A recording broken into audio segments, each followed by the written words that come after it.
आपके साथ थाली किससे भरी होनी चाहिए स्टूडेंट्स? आंसर जल्दी करिए, किससे भरी होनी चाहिए? आपकी आधी थाली किससे भरी होनी चाहिए? हाँ, ये my plate for the day का कॉन्सेप्ट है। मैं बताती हूँ क्वेश्चन क्या पूछा जा रहा है। आपकी आधी थाली किससे भरी होनी चाहिए स्टूडेंट्स? आधी थाली आपकी भरी होनी चाहिए फ्रूट्स एंड वेजिटेबल्स से। पूरा करवा चुकी हूँ, फर्स्ट ग्रेड का एग्जाम में करवा चुकी हूँ भाई, आरपीएससी का क्वेश्चन पेपर सॉल्व करा चुकी हूँ, उसी का एक क्वेश्चन आपके साथ डिस्कस कर रही हूँ। फ्रूट्स एंड वेजीज से भरा होना चाहिए, फ्रूट एंड वेजिटेबल से, ठीक है, जिसमें आई थिंक आपके 400 ग्राम्स है टोटल, ठीक। और साथ में उन्होंने बताया है कि आपको 1 ग्लास मिल्क भी लेना है या आपको कर्ड भी लेना है, लगभग 400 ml आपको जो है लेना ही लेना है डेली। आपको दूध या दही आपने लेना ही लेना, मतलब मिल्क या मिल्क प्रोडक्ट लेने हैं। इसके अलावा उन्होंने प्रोटीन का परसेंटेज दिया है, उन्होंने आपके सीरियल्स का परसेंटेज दिया है, फैट्स का परसेंटेज दिया है, आपको पूरे में आधी थाली में बाकी सारे न्यूट्रिएंट्स डिवाइड कर दिए हैं। यहाँ तक कि जो आईसीएमआर ने आपके 2024 में जो फूड पिरामिड आपको जारी किया, उसमें नीचे स्टूडेंट्स यहाँ पे फ्रूट्स एंड वेजिटेबल्स को रख दिया है। किस लिए? ताकि हिडन हंगर जैसी समस्या, माल न्यूट्रिशन ना होने पाए हमारे देश में। क्योंकि हम लोग रोटी तो खा लेते हैं, चावल तो खा लेते हैं, दाल तो खा लेते हैं, हमें लगता है ये बहुत पौष्टिक है, लेकिन हम सब्जी नहीं खाते, हम सब्जी खाने से बचते हैं, हम फ्रूट्स नहीं खाते। और जनरली आप देखिए आपके घर में रोज फ्रूट नहीं खाया जाता है, लेकिन रोज आप दाल रोटी सब्जी खाते हैं। सब्जी भी बहुत कुछ लोग कम करते हैं, स्किप करते हैं। सब्जी भी आपको हर प्रकार की सब्जी लेनी है, ये नहीं केवल रूट्स वेजिटेबल्स ले रहे हैं आप, आपको जीएलवीज भी लेनी है, आपको कच्ची सब्जी भी खानी है। जैसे कुछ लोग गाजर कच्ची खाते हैं, ये क्या कहते हैं, आपके खीरा खाते हैं, तो आपको फाइबर भी लेना है, हर एक तरीके की चीजें लेनी है आपको, हर वेजिटेबल को आपको इंक्लूड करना है और आपको सीजनल फ्रूट को इंक्लूड करना है, ठीक है। लेकिन हम सीजनल फ्रूट्स नहीं लेते। और ये आईसीएमआर ने बिल्कुल जो गाइडलाइंस जारी किया उसमें साफ साफ बोला है आपने जूसेस नहीं लेना है, फ्रूट का जूसेस नहीं लेना है, आपने सीधे एक फ्रूट खाना है।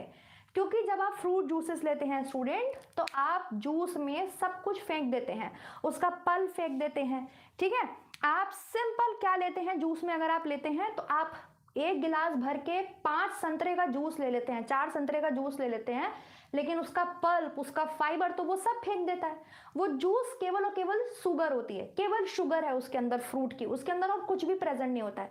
लेकिन क्या हम एक दिन में 5 एप्पल या 5 गुआवा खा सकते हैं? कोई नहीं खा सकता। कोई ज्यादा से ज्यादा 1 एप्पल खा सकता है दिन भर में, भाई 1.5 खा सकता है, कोई 2 संतरे खा सकता है, कोई 2 गुआवा खा सकता है, कोई 2 बनाना ले सकता है, इससे ज्यादा तो आप फ्रूट नहीं खाते हैं। लेकिन जूसेस में आप क्या करते हो, जूसेस में आप फाइबर फेंक देते हो, सब फेंक देते हो। तो आईसीएमआर बोल रहा है जूसेस नहीं लेने हैं।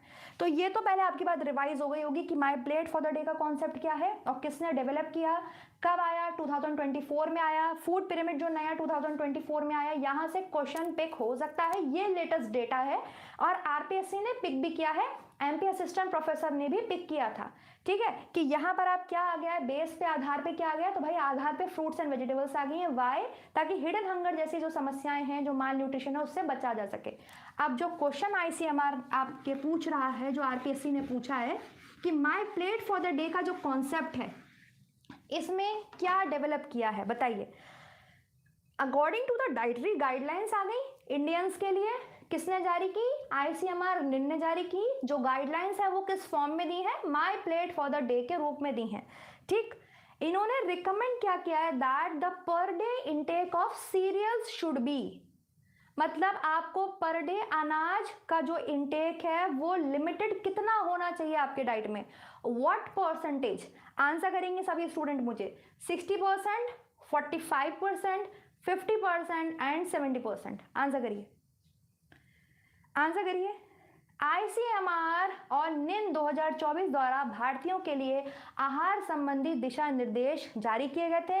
दिशा निर्देश के अनुसार my plate for the day की सिफारिश की गई थी। तो बताइए उसके अनुसार प्रतिदिन अनाज का सेवन कुल ऊर्जा का कितना प्रतिशत तक सीमित होना चाहिए।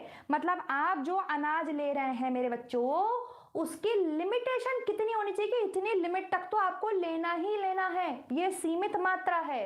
मेरे बच्चों सबका उत्तर गलत आया है। जो लिमिट है कि इतना आपको जो है ऊर्जा का इतना प्रतिशत आपके होना ही होना चाहिए, इतनी सीमित तक तो होना ही चाहिए, वो है 40%, 45% स्टूडेंट, वो 45% है। मैक्सिमम है मेरे बच्चों 60 से 70%। बहुत इंपॉर्टेंट डेटा लिखवाने जा रही हूं अब मैं आपको, बहुत इंपॉर्टेंट डेटा लिखवाने जा रही हूं आपके असिस्टेंट प्रोफेसर के एग्जाम के लिए। और आपके पीजीटी टीजीटीज में तो मुझे लगता है इतना लेवल नहीं पूछा जाएगा, लेकिन असिस्टेंट प्रोफेसर के एग्जाम के लिए आरपीएससी है, या आप हरियाणा टेट देने जा रहे हैं, या फिर आप एमपी टेट देने जा रहे हैं, एमपीएससी देने जा रहे हैं, मतलब जब आप असिस्टेंट प्रोफेसर का एग्जाम देने जा रहे हैं उसके हिसाब से मैं आपको ये क्वेश्चन लिखवा रही हूँ स्टूडेंट। आरपीएससी ने पूछा भी है। ये लिमिटेशंस है, लिमिटेशंस मतलब इतना तो अनाज आपको खाना ही है कि आपकी डेली की 45% एनर्जी अनाज से आपको मिले। क्यों आप बताइए, क्या आपकी जो डेली रिक्वायरमेंट है अगर हम बात करते हैं एनर्जीज की, वो उसमें सबसे ज्यादा परसेंटेज किसका होना चाहिए? सीरियल्स का होना चाहिए, प्रोटीन्स का होना चाहिए, या फैट्स का होना चाहिए? बताइए किसका होना चाहिए, किसका होना चाहिए? अभी तो मैं लिखवा रही हूँ इन्फॉर्मेशन, तो अभी मैं लिखवाऊंगी आपके लिमिटेशंस लिखवाऊंगी कितनी होती है। ये अपर लिमिट है जिसको हम बोलते हैं कि इतना तो हमारा, हम जानते हैं हम भारतीयों की खाने की आदत ही ऐसी है, हम सभी भारतीयों के खाने की आदत ऐसी है कि हम सब्जी और दाल तो एक कटोरी खाते हैं, हम रोटी ज्यादा खाते हैं। अच्छा बताइए मैं गलत बोल रही हूँ? आप चावल आपकी आधी थाली में होता है, रोटी आपकी थाली में ज्यादा होती है, लेकिन आपकी थाली में दाल कम होती है, सब्जी कम होती है, सलाद और कम होता है। सलाद तो बिल्कुल अचार की तरह रखते हैं आप अपनी डाइट अपनी थाली में, है ना? ऐसा होता है ना? तो हम क्या करते हैं, हम हमारी थाली में जो परसेंटेज, अब आपने मैंने बात करी चावल की और रोटी की, भाई चावल और रोटी are the rich source of carbohydrates. Cereals हैं, वो अनाज है, चाहे आप कोई भी अनाज खाइए, वो अनाज तो आपको कार्ब्स देगा, कार्बोहाइड्रेट का परसेंटेज ज्यादा होगा। तो आप क्या कर लेते हैं, आप 60 से 70% एनर्जी जो है आप किससे लेते हैं? अनाज से लेते हैं। ये तो मतलब अपर लिमिट है कि इतनी तो हमें लेनी ही चाहिए, हम लेते ही हैं। क्यों ये लेना जरूरी है? क्योंकि भाई जब हम अनाज से लेते हैं, जो हम अनाज से ले रहे हैं, मेनली जो हम कार्बोहाइड्रेट से ले रहे हैं मेरे स्टूडेंट्स, इसकी जो सिंपलेस्ट फॉर्म होती है वो ग्लूकोज होती है। और हमारे शरीर की मोस्ट ऑफ द सेल्स जो है वो ग्लूकोज को ही यूज करती हैं। किसके लिए? As a source of energy. आपको पता है ये ग्लूकोज कई पाथवेज में चला जाता है आगे, है ना? अगर ये ग्लूकोज ऑक्सीजन के साथ तोड़ा जा रहा है तो इसका अलग पाथवे होगा। अगर ये ग्लूकोज विदाउट ऑक्सीजन तोड़ा जा रहा है, एनारोबिक रेस्पिरेशन हो रहा है, तो अलग पाथवे है। अलग अलग पाथवेज चले जाते हैं, हमारी बॉडीज के अंदर भी अलग अलग पाथवे चलते हैं। पर आपको पता है हमारे शरीर के मोस्ट ऑफ द सेल्स को ग्लूकोज की जरूरत होती है काम करने के लिए, एनर्जी के लिए। आप शरीर की वो 2 सेल बताएंगे मुझे स्टूडेंट जो विदाउट ग्लूकोज मर जाएंगे, या कह सकते हैं जिनके लिए बहुत इंपॉर्टेंट है ग्लूकोज। ये तो नहीं कहेंगे मर जाएंगे, लेकिन उन्हें बहुत नुकसान होगा। वो शरीर की 2 सेल आप बताएंगे जो सबसे ज्यादा हाईली डिपेंडेबल है ग्लूकोज के लिए। आप जरा आंसर करिए, मैंने आपको बताई हुई है दोनों सेल्स के नाम, जल्दी से बताइए। Yes, your brain cell is neuron and your small intestine cell that is enterocyte. ठीक है, स्मॉल इंटेस्टाइन की सेल जो होती है और जो आपके ब्रेन की सेल होती है, आपके नर्वस सिस्टम की जो सेल होती है न्यूरॉन, इसके अलावा आपके स्मॉल इंटेस्टाइन की सेल, मोस्ट अबंडेंट इनको चाहिए क्या? ग्लूकोज चाहिए। तो हम हमारी डाइट में लेते हैं। तो जो my plate for the day का कॉन्सेप्ट है वो ये कह रहा है कि लिमिटेड जो अनाज से आपको एनर्जी मिलनी चाहिए, कितनी होनी चाहिए? लिमिटेड क्वांटिटी उसकी कितनी होनी चाहिए? That is 45% from cereals. अब आप ये डेटा लिखेंगे सब स्टूडेंट, ठीक है?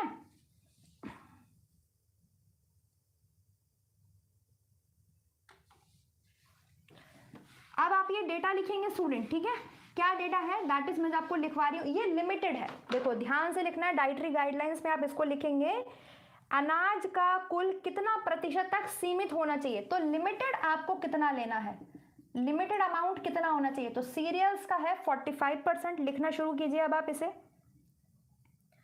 इसके बाद आप लिखेंगे स्टूडेंट्स जो पल्सेस है, एग्स है, मतलब प्रोटीन्स की बात हो रही है यहाँ पर, पल्सेस, एग्स, मीट, फ्लैश, जो भी आप खाते हैं, वो total energy percentage should be around 14 to 15%, जो कि हम इतना नहीं लेते हैं। आपको पता है, आप पढ़ते हैं ना, 15% तक हम जो है वो प्रोटीन से एनर्जी ले लेते हैं, 50 से 60% हमारा चला जाता है या 60 से 70 हम पढ़ लेते हैं कार्ब्स के लिए, और बचा कुछ अब 20 से 30% फैट में जाता है। ये तो सब पढ़ते हैं कि नहीं पढ़ते हैं, बोलो।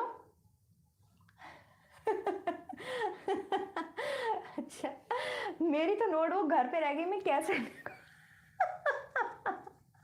कुछ बच्चों को अच्छा मजा आता है, तो भाई तू मत लिख, ठीक है, मत लिख, तू सुन ले।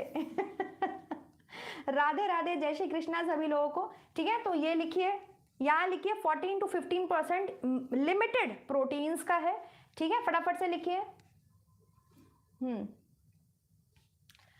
और नेक्स्ट आप फैट्स का लिखेंगे स्टूडेंट्स। जब आप बात करते हैं इसके अलावा फैट की बात करते हैं, total fat intake should be कितना होना चाहिए, 30% energy, 30% energy should be from fats, ठीक है, फैट से होनी चाहिए। ये लिमिटेड है, लिमिटेशंस में पूछ रहा है आपसे, ध्यान रखिएगा, लिमिटेड आपसे पूछ रहा है। 45% तक आपकी एनर्जी लिमिटेड, कम से कम जो भी my plate for the day का कॉन्सेप्ट है, आप अपना जो खाना, आप अपनी डाइट जो भी करेंगे उसमें 45% तक लिमिटेड सीरियल से एनर्जी आपकी होनी चाहिए, ठीक है। 14 to 15% तक प्रोटीन्स, इसमें सब आ जाएंगे, पल्सेस आ जाएंगे, एग्स आ जाएंगे, सब कुछ आ जाएगा।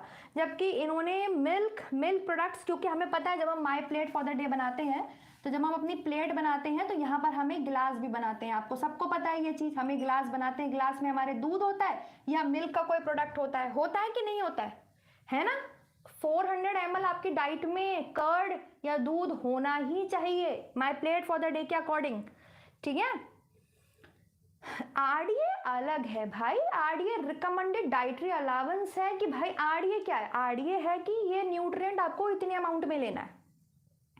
आरडीए आपको न्यूट्रिएंट का बताता है कि आपको कितने अमाउंट में न्यूट्रिएंट लेना है, कितने अमाउंट में कैलोरीज लेनी है, आपके वर्किंग स्टाइल को देखते हुए।